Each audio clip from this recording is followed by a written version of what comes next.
त्या 293च्या प्रस्तावावर माननीय मुख्यमंत्री झाले, आलं लक्षात. पण चला. तेव्हा ते साधे सदस्य होते. बोला, खडसे काय साहेब कसं विरोधी महोदय? पक्षनेते होते. असं कसं विरोधी चालेल? पक्षाच्या 293च्या प्रस्तावावर बोलण्यासाठी या ठिकाणी मी उभा आहे अध्यक्ष महोदय. चला. या प्रस्तावाच्या निमित्ताने अनेक विषय जे आहेत ते या प्रस्तावामध्ये अंतर्भूत केलेले आहेत अध्यक्ष महोदय.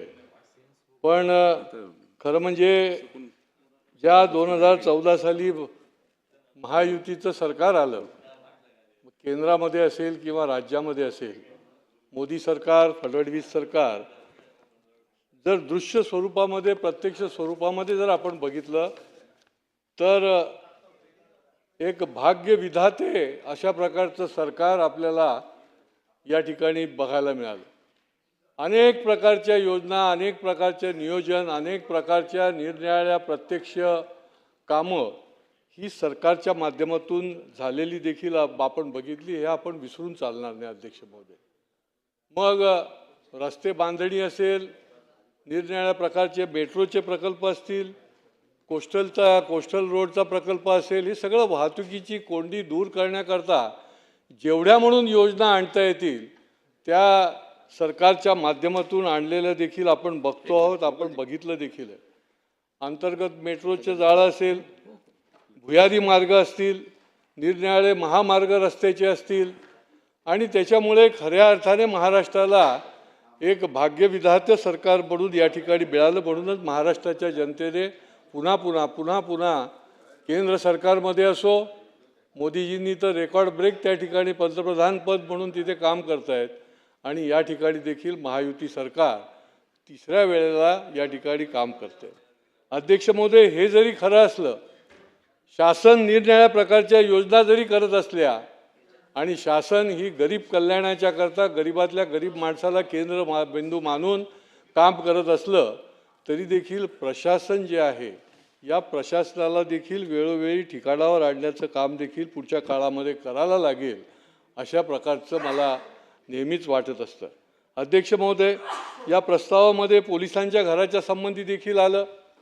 खरं म्हणजे या पोलिसांना हक्काची घरं मिळावी ह्याची भूमिका जी आहे ती फडणवीस साहेबांनी घेतली. देवेंद्र फडणवीसांनी ही संकल्पना आणली, ह्याचे आराखडे तयार केले, आणि ठाण्याला देखील वर्तकनगरच्या भागामध्ये त्या ठिकाणी हक्काची घरं मिळण्याकरता देखील त्याचा एक आराखडा तयार केला.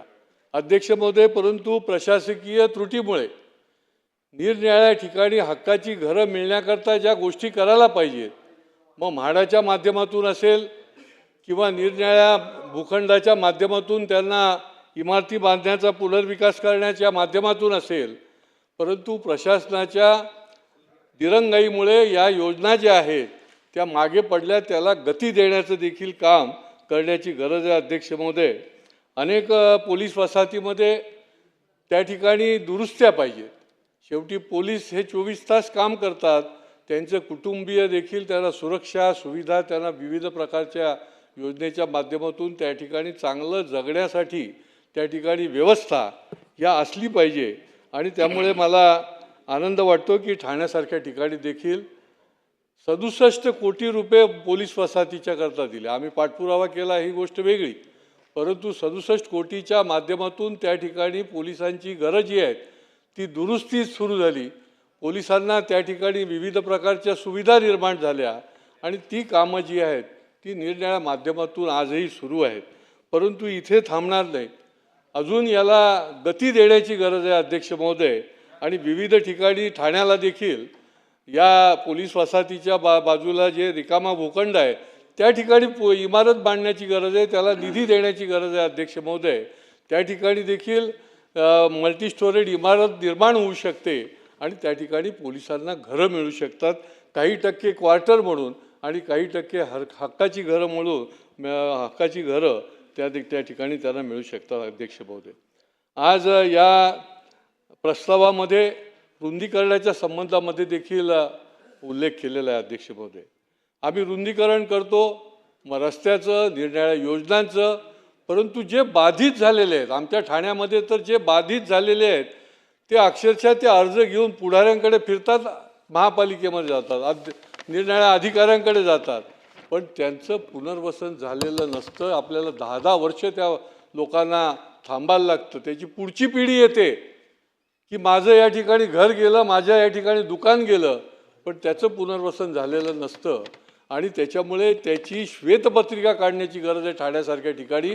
कारण की ज्या ज्या ठिकाणी असे जे बाधित लोक आहेत ते आजही वणवण फिरताना आपल्याला बघायला मिळत आहेत. निरनिराळ्या योजना आणल्या आपण, रेंटल हाऊसिंग असेल, त्या ठिकाणी MMRच्या माध्यमातून घरं देण्याचा योजना असेल, पण जाऊन बघा त्या ठिकाणी टोलेजंग इमारती उभ्या केल्या, त्याच्या ठिकाणी लिफ्टची काय अवस्था आहे, कशा पद्धतीने गळती लागलेली आहे, 12-12 माळे लोकांना चालत जायला लागतं. याच्याकडे कोण बघणार अध्यक्ष महोदय? हे प्रशासनाचं काम आहे. शासन योजना आणते, परंतु हे काम करण्याचं जी काही भूमिका आहे ती प्रशासनाने नियोजनबद्ध पद्धतीने करायला पाहिजे अध्यक्ष महोदय. आणि याचा सगळा विचका ज्याला म्हणता येईल की तो अशा पद्धतीने केला आहे की आगीतून फोफाट्यात अशा पद्धतीने त्यांना त्या ठिकाणी नेऊन बसवलं आहे.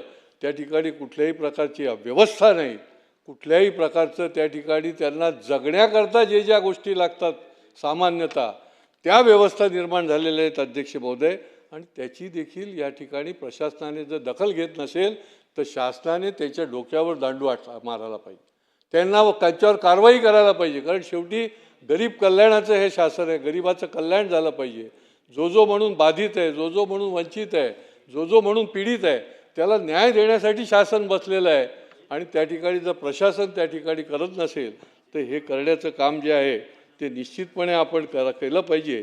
अशा प्रकारची मी शासनाकडे देखील या ठिकाणी विनंती करतो अध्यक्ष महोदय.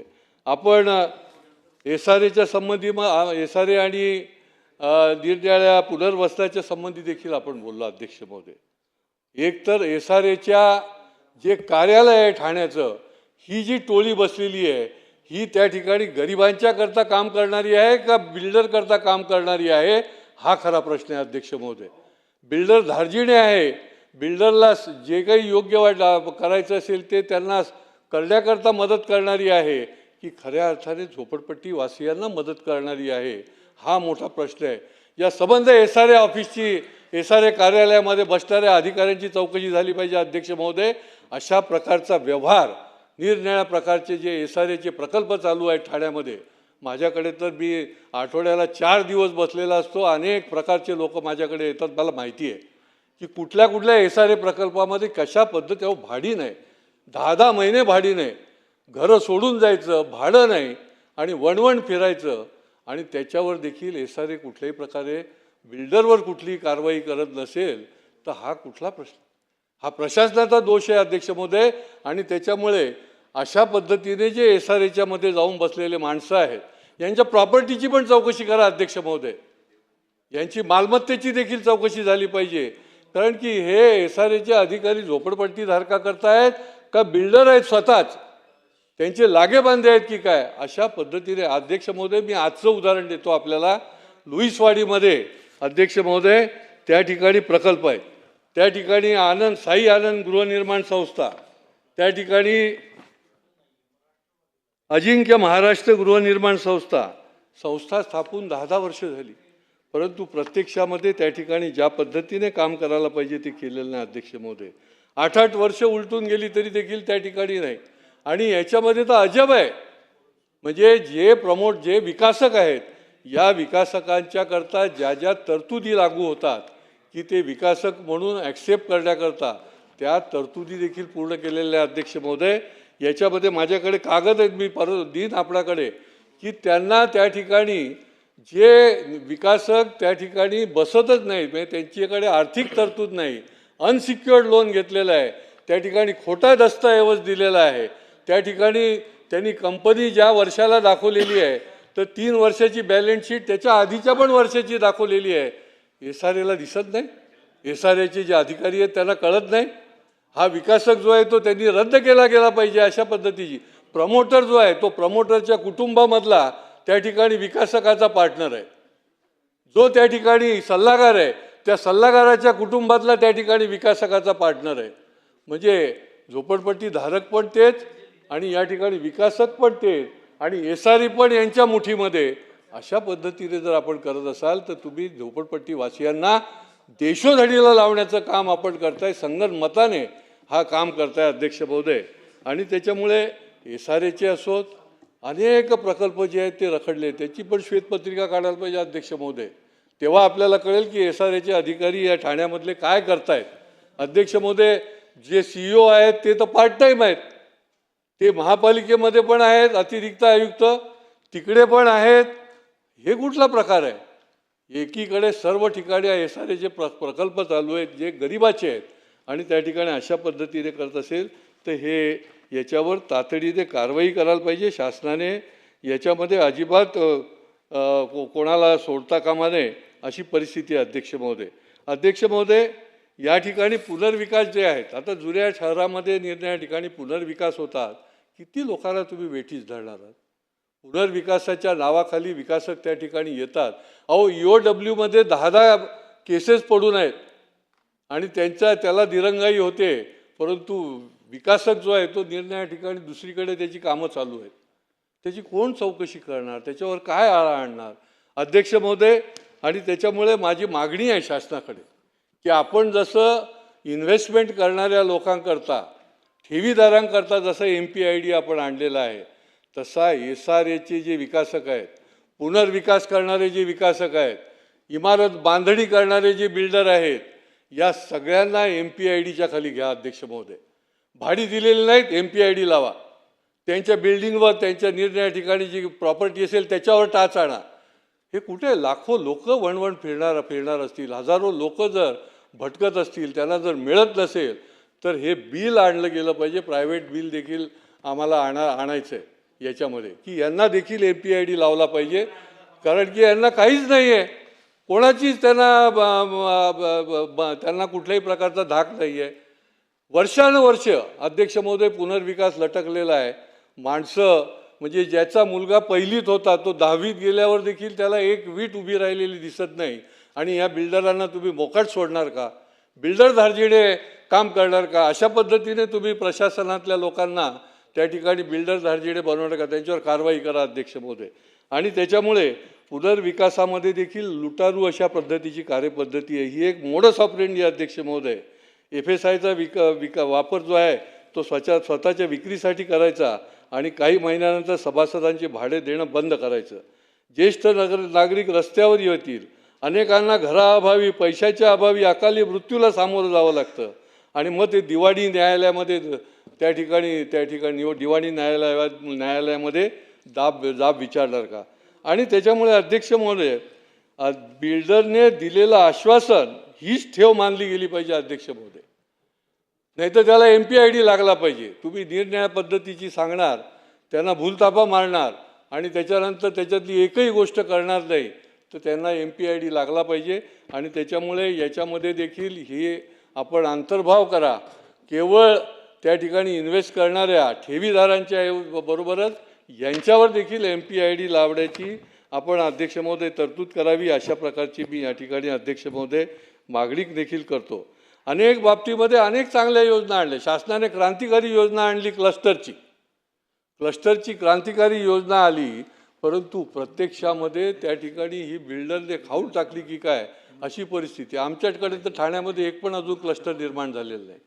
44 आराखडे निर्माण केले, परंतु एक देखील क्लस्टर आम्हाला बघायला मिळत नाही. आणि त्या ठिकाणी बिल्डर घुसले आणि त्यांनी झोपडपट्टी धारकांना सळो की पळो करून टाकलं. आणि त्याच्यामुळे एक क्रांतिकारी योजनेची कशी वाट लावता येईल त्याचं हे उत्तम उदाहरण आहे. बिल्डर लोकांनी अशा पद्धतीने जर त्या ठिकाणी धुमाकूळ माजवला असेल तर त्याच्यावर मिनी क्लस्टर आणा ना. मिनी क्लस्टरची योजना देखील आपल्याला निर्माण करता येईल की जेणेकरून छोट्या क्लस्टरच्या माध्यमातून या झोपडपट्टी धारकांना त्यांचा पुनर्विकास त्या ठिकाणी योग्य पद्धतीने करता येईल. पण ते अजून आणले गेलेले नाही. माझी मागणी आहे या निमित्ताने की आपण मिनी क्लस्टर देखील त्या ठिकाणी आणलं पाहिजे. याच्यामध्ये महापालिकेच्या संबंधी देखील अनेक निरनिराळे विषय आहेत. म्हणजे अनधिकृत बांधकामाला देखील किंवा अनधिकृत कामाला देखील महापालिकेतले लोक सपोर्ट करतात की काय? अहो, नुकतंच महात्मा फुले मार्केटमध्ये ज्या ठिकाणी 400-500 लोक जे आहेत, हे एक प्रत्यक्ष भाजी मार्केट आहे, त्या ठिकाणी त्यांनी चक्क्या आणून ठेवल्या आणि त्या चक्क्याचा एवढा आवाज आला की आजूबाजूचे नागरिक जे आहेत तिथले त्या ठिकाणचे व्यापारी जे आहेत मार्केटमधले ते देखील लोकांकडे धावले, त्यांनी मोर्चा आणला. परंतु अनधिकृत ज्या चक्की आहेत, मसाला चक्क्या ज्या आहेत, त्यांना पाठिंबा कोणी दिला असेल तर त्या ठिकाणच्या सत्ताधारीमधल्या काही लोकांनी. हा कुठला प्रकार आहे? म्हणजे अनधिकृतला तुम्ही मान्यता द्यायला तयार आहात का? जे अनधिकृत आहे हे आयुक्त सांगतात, जे अनधिकृत आहे हे तुम्ही माहितीच्या अधिकाऱ्यामध्ये सांगता, आणि त्या चक्कीवर कारवाई करायच्या वेळेला त्यांच्यावर कशाकरता कारवाई करायची आणि तुम्ही त्याला पाठिंबा देता. अध्यक्ष महोदय, शासनाने याच्यामध्ये दखल घेतली पाहिजे, शासनाने स्पष्ट निर्देश दिले पाहिजेत. मग उद्या तर तुम्ही अनधिकृत चक्क्या, अनधिकृत बांधकाम, अनधिकृत दुकान सगळ्याला मान्यता देणार का प्रशासन?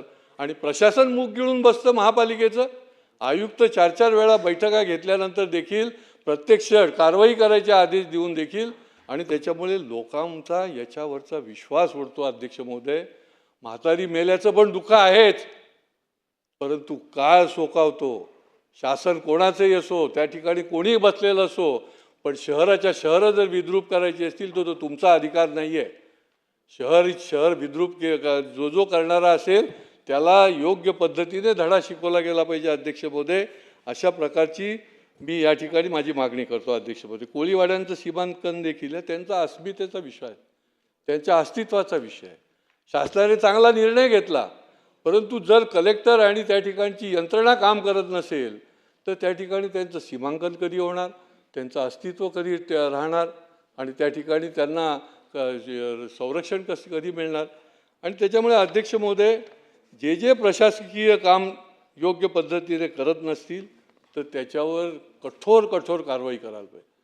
वेळ पडली त्या ठिकाणी रिकामी खुर्ची राहिली तरी चालेल अध्यक्ष महोदय, परंतु जर चुकीचं काम करण्याला प्रोत्साहन देण्याचं काम त्या खुर्चीवर बसणारा अधिकारी करत असेल तर त्याच्यावर कारवाई ही केली पाहिजे. त्याच्याकरता त्या पद्धतीचा आपल्याला योग्य तो त्या ठिकाणी कायदा देखील आणला पाहिजे. अध्यक्ष महोदय, मी तर मागे मागणी केली होती की या प्रशासनातल्या लोकांच्या मालमत्ताची देखील चौकशी करा. त्यांची प्रत्यक्ष मालमत्ता नाही, परंतु चौकशी केल्यावर आपल्याला 2 नंबरची पण मालमत्ता कळू शकते, त्याच्यावर कळेल आपल्याला. अध्यक्ष महोदय, आणि त्याच्यामुळे अशा पद्धतीने जे करत असतील त्याच्यावर आपल्याला चौकशी करण्याची गरज आहे. अध्यक्ष महोदय, पाण्याच्या सुधीर भाऊंच्या जो त्यांनी प्रस्ताव आणला होता त्याच्यावर मी बरंच बोललो, परंतु त्याच्याबद्दल देखील मी 2 मुद्दे मांडणार आहे. अध्यक्ष महोदय, की या शहरामध्ये 2017 साली कोर्टाने नवीन बांधकामाला बंदी आणली होती. अध्यक्ष महोदय, की तुम्ही पाणी कुठून देणार? आणि आज आमच्या शहरामध्ये शेकडो इमारती 50-50 माळ्याच्या होत आहेत. म्हणजे मी तर जुना ठाणेकर आहे, या ठिकाणी मी खरा भूमिपुत्र आहे. मी 4-4, 5-5 आमचे पिढ्या या शहरामध्ये आहेत. पाणी कुठून देणार? पाण्याचं नियोजन नसेल, पाण्याच्या योग्य त्या पद्धतीने त्याचं जर तुम्ही वितरण नसेल, आणि एवढ्या उंच इमारती बांधलेल्या आपल्याला बघितल्यावर अक्षरशः आमचे डोळे फिरतात. अध्यक्ष महोदय, की हे बांधकामं बंद करा, नवीन बांधकामाला परवानगी देऊ नका. जरी तुम्हाला अर्थकारणाचं ते साधन असलं तरी देखील प्रत्येक शहराची अध्यक्ष महोदय कॅपॅसिटी आहे, त्या कॅपॅसिटीप्रमाणे ती वाहतूक राहिली पाहिजे. पाणी लोकांना, नाही तर ज्यांना मिळतंय ते पण दुःखी आणि जे नवीन राहायला येतील ते पण दुःखी. बिल्डर बांधून मोकळा, आणि मग लोक आमच्याकडेच येणार की आमच्या रस्त्यामध्ये असं झालं, फुटपाथवर असं झालं, अमुक ठिकाणी असं झालं, आम्हाला पाणी येत नाही. अहो, टँकर करता 1-1 कोटी रुपये जर मोजत असतील वर्षाला तर याच्यासारखं दुर्दैव काय अध्यक्ष महोदय? आणि त्याच्यामुळे सुनियोजन करण्याची जी काही गरज आहे ती आत्ता म्हणजे अक्षरशः याच्याकरता पेटलेलं आहे पाण्याच्या